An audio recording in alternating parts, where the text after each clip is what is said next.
A private Muslim school in Sweden has been criticised by the government for introducing separate gym classes for boys and girls. The school says it changed its policy to allow girls to be able to fully participate in classes. Before the measure was introduced, they weren't able to take off veils or wear T-shirts if boys were present. But Sweden's education minister has slammed the move, calling it unacceptable. We are very clear in our curriculum and policy on gender equality, which is against outdated gender norms.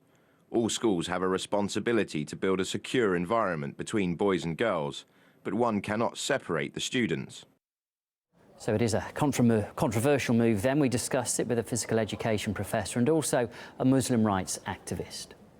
Most people would argue that this is a step backwards, because we had this system until early 1980s. Boys and girls were separated in physical education.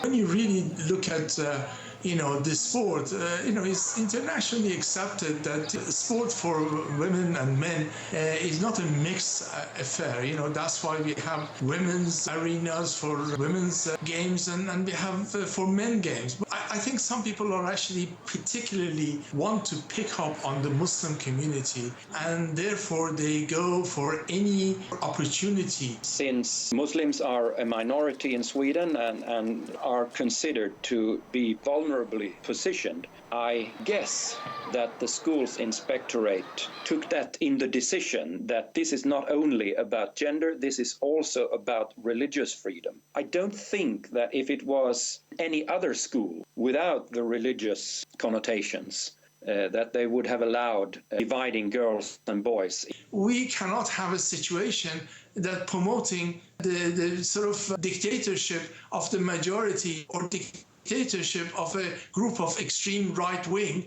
who actually really what they want to do is to cleanse Europe. If we accept that the genders are to be segregated, we will probably support very traditional gender patterns instead of counteracting them. This service needs to serve the people who are using it.